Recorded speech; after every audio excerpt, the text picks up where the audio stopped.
Assalamualaikum warahmatullahi wabarakatuh. Perkenalkan, nama saya Farhan Putra dengan NIM akhir 1016. Saya dari Prodi SI dan Data Mining kelas A. Di sini saya akan menjelaskan tentang LKM 2 yang telah ditugaskan oleh Asprag.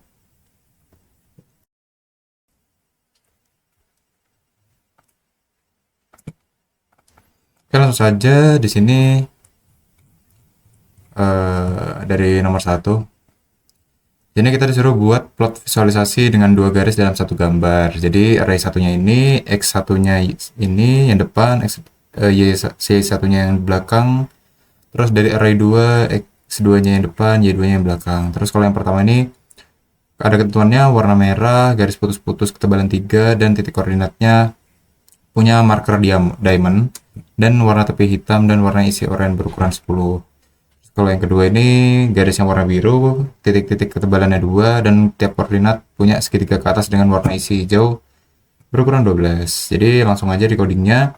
Codingnya ini pertama ngimport matplotlib ya di Google Colab-nya buat ngambil library-nya. Terus X1 ya kayak yang tadi udah aku jelasin, X1-nya ini Y1, ini X2, ini Y2. Terus PLT figure sendiri ini kayak buat memastikan grafik baru dibuat gitu. Jadi PLT figure fungsinya tuh buat grafik baru gitu. Terus PLT plot yang pertama. Nah, di sini kan disuruhnya buat buat grafiknya kan. Yang pertama PLT plot, di sini ada line style-nya kan tadi disuruh garis-garis putus-putus gini, terus 3 warnanya merah. Markernya diamond buat diamond, terus marker edge color-nya itu yang maksudnya edge color itu tadi yang ini ya. Mana? Nah, ini warna tepi hitam di luarnya. Terus sama dalamnya itu marker face color itu orange dan marker size-nya 10. Jadi simpelnya edge color itu garis tepinya, terus yang face color ini dalamnya gitu. Terus sebenarnya yang kedua ini sama, tapi bedanya di markernya doang. Markernya doang ini kan segitiga ke atas. Dan line style-nya itu ini dengan line width 2. Terus ya udah ini PLT title buat yang di atas ini, PLT X label buat X-nya, Y label buat Y-nya. Maksudnya ini X buat X label, Y buat Y. X yang tidur, Y yang berdiri. PLT grid ini buat grid di belakangnya biar ada kotak-kotaknya nggak polos. PLT show ini ya menunjukkan. Jadi hasilnya kayak gini. Ini 2, terus ini 8, 5, 7, 9, dan 11, 14 gitu. Jadi ini udah digabung ya jadi satu. Terus kalau misalnya sebenarnya bisa nggak ada gridnya, bisa dihapus, tapi jadinya begini. Tidak ada tidak ada kotak-kotak belakangnya. Jadi aku prefer pakai ya. Jadi ada gridnya. Itu aja sih nomor 1. Terus lanjut ke nomor 2. Ini kita disuruh buat plot visualisasi, koordinatnya di sini udah jelas. Terus di sini ada ketentuannya. Grafik perkembangan data menggunakan Times New Roman. Oke, aman. Label sumbu X bernama periode hari dan font Calibri.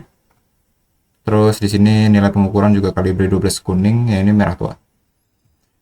Langsung aja ke codingnya. Di sini X-nya kan udah jelas ya, X-nya ini yang depan-depan 10, 20, 30, 40 dan seterusnya. Terus Y-nya ini yang belakangnya 15, 28, 22 dan seterusnya. PLT figure sama, PLT figure di sini tuh buat grafik baru dibuat. Menandakan grafik itu biar dibuat gitu. Terus PLT plotnya itu ada X dan Y, X sama Y. Terus ini PLT title nih buat namanya aja, font name nama, font size, color purple tadi kan disuruhnya. Yang ini warna ungu purple. Terus stylenya italic. Ada italicnya miring, garis miring. Bukan garis miring. Miring. Terus buat X-nya itu tadi kan disuruhnya Calibri sama kayak Y-nya. Cuma beda warna doang, dark red, merah tua sama kuning. Ya udah PLT grid, terus PLT show. Nah, di sini kenapa ada kayak gini? Itu udah dijelaskan juga sama Sprat. Kalau emang nggak ditemukan. Kalau misalnya di yang sekarang yang baru itu katanya emang font ini nggak ada gitu. Jadi ini hasilnya grafik perkembangan data ini judul nilai pengukuran periode hari nih. Meningkat. Gitu. Sudah, lanjut ke nomor 3. Sini kita disuruh buat plot visualisasi lagi yang berisi 4 subplot 2x2. Masing-masing subplot menggunakan jenis grafik array berikut nih. Jadi tiap subplot itu nanti nih total ada 4 grafik, 4 subplot. Jadi yang pertama ini kayak gini, 2 3 4 kayak gitu. Langsung ke codingnya saja. Ya, pertama dipisah-pisah. Ini anggap aja kita, ini kan sumbu X, sumbu Y udah jelas ya. Jadi X1, Y1 nih. 1, 2, 3, 4, 5, 10, 24, 36, dan seterusnya nih. Ini yang X1, Y1. Buat yang subplot 1. Ini seterusnya sampai subplot 4. Nah, terus... sebentar. Mana ya? Oh, ini. Ini, fix axis plot subplots itu fungsinya buat membuat kanvas konfigurasi 2x2. Tadi kan disuruhnya ini 2x2 gitu. Terus axis plot X1 Y1 ini menandakan subplot pertama yang bakalan dibuat. Jadi terus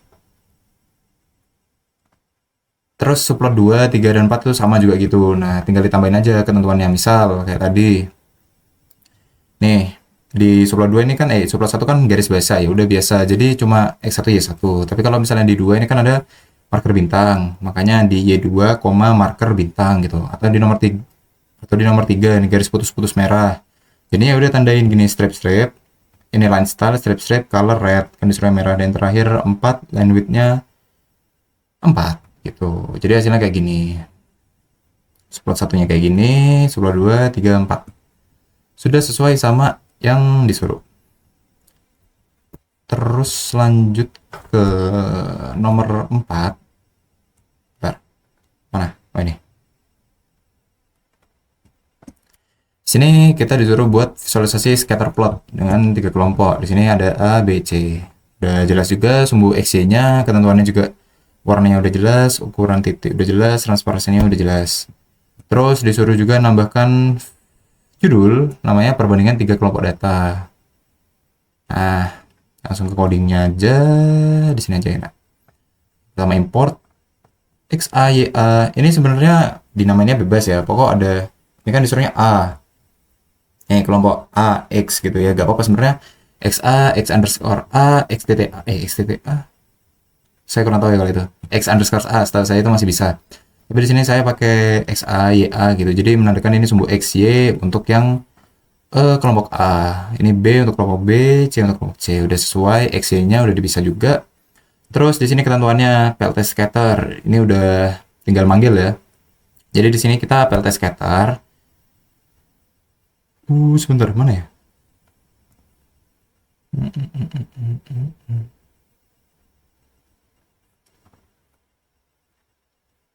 Oh iya sih ini bener. Jadi PLT scatter nih buat bikin scatter plotnya dengan tambahan ketentuan dari ini. Sebenarnya kalau misalnya nggak ada ketentuannya ya udah tinggal manggil. Jadi tinggal manggilnya gini. Contohnya gini. Nah, tinggal manggil aja tuh. Tapi karena di sini ini juga nggak ada tulisannya akhirnya kelompok A gitu. Tapi karena kita disuruh ada ketentuannya kayak misalnya blue, terus ukurannya dan lain-lain ada gitu. Dan terakhir ini dinamain label ya. Alpha ini buat transparansi dan color ya, buat color. Terus PLT title, PLT X label ini sama kayak tadi buat X-nya. Y label ini buat variable Y-nya. PLT legend, terus grid buat belakangnya. PLT show buat nunjukin. Nah, lanjut ke nomor terakhir. Bentar, ini belum ku kasih soalnya. Sebentar, sekalian. Oke, nomor 5. Di sini kita suruh buat visualisasi dengan 2 subplot berdampingan. Jadi satu baris itu ada 2 kolom gitu. Jadi satu gambar aja. Jadi di satu grafik itu ada kiri kanan. Jadi di kiri itu disuruhnya kita grafik garis ya. Kayak gini ketentuannya bisa dibaca. Terus yang kedua ini ada scatter plot. Yang scatter plot yang barusan itu. Ketentuannya juga ada. Scatter. Terus ini langsung ke codingnya saja. Ada warning. Import seperti biasa. X line, Y line udah jelas ditulis juga di sini nih. X, Y, X scatternya juga, XY scatter nih. Ini scatter 1, XY-nya ini ku namakan X underscore saja ya biar gampang. Soalnya kalau XL, YL itu kan agak sedikit membingungkan buat aku. Kayak aku giniin. Ini udah jelas juga. Terus fontnya di sini disuruh. Oke, sorry barusan ada sedikit distraksi. Oke, jadi tadi kan sampai sini ya, font setting, family Arial, size 13, color black sesuai ketentuan yang ini. Nah, seperti yang kita tahu tadi di nomor 2 kan Arial udah gak bisa, tapi gak apa tetap kita tulis aja karena disuruhnya seperti itu. Terus lanjut ke ini fig.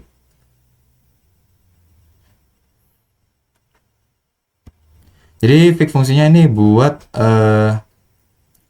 kontainer besar dan dua area gambar spesifik. Nah, di dalam fig itu ada AX1 dan AX2. AX1 dan AX2 itu apa? AX1 itu buat yang di kiri, atau lebih tepatnya grafik garis. AX2 itu buat yang kanan scatter plot. Kemudian ini tinggal diisi title X label, Y labelnya. Di sini juga yang scatter nih, detailnya udah ada di sini juga. Udah disuruh ada detailnya juga. Terus terakhir ini legend. Kayak tadi ini legenda, ada kelompok A, kelompok B, kelompok C.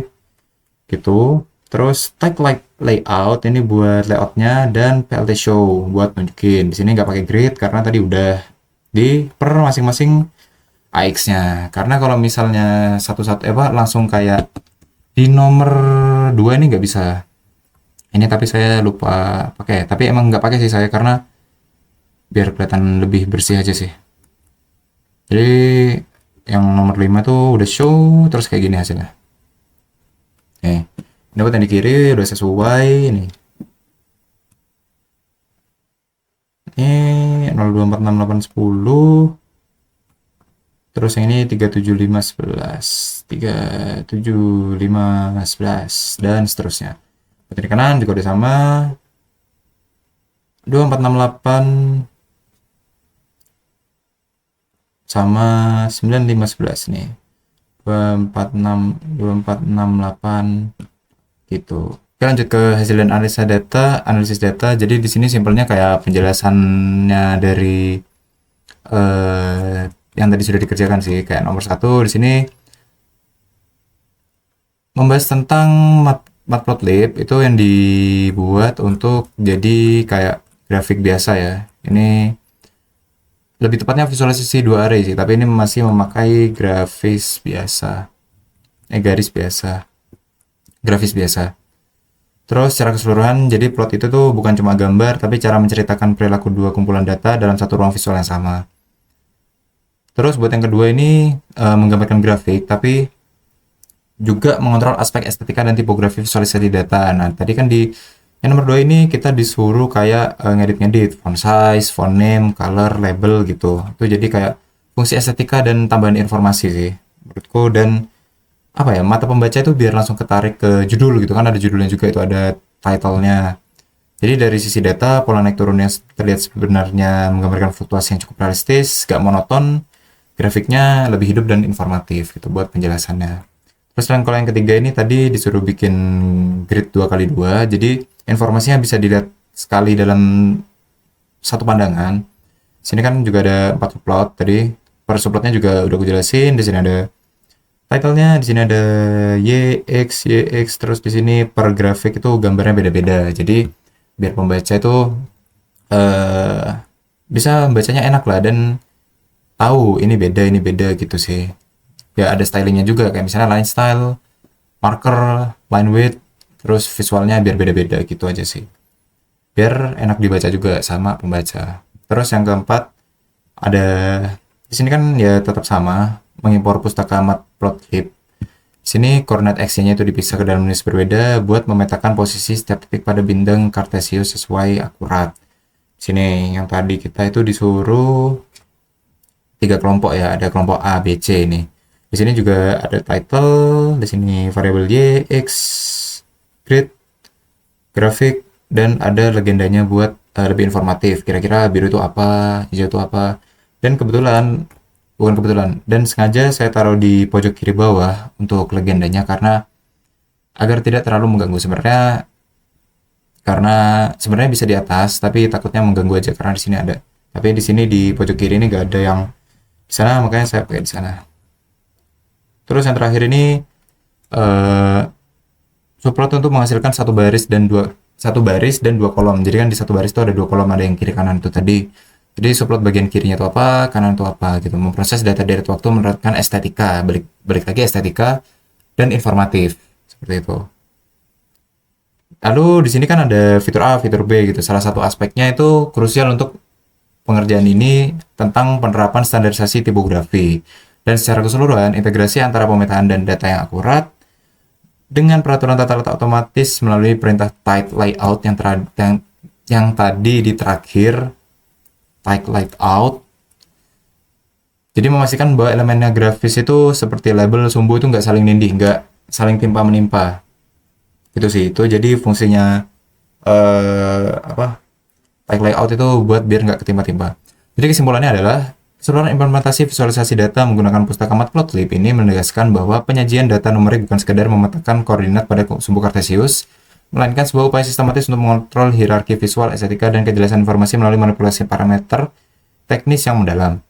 Penggunaan fungsi plot dan scatter yang berlapis pada satu kanvas atau melalui struktur subplot yang rapi memungkinkan perbandingan antara variabel dilakukan secara efisien, di mana setiap elemen sangat rapi memungkinkan perbandingan antar variabel dilakukan secara efisien, di mana setiap elemen seperti gaya garis, kontras warna, ukuran titik, hingga tingkat transparansi bekerja secara sinergis.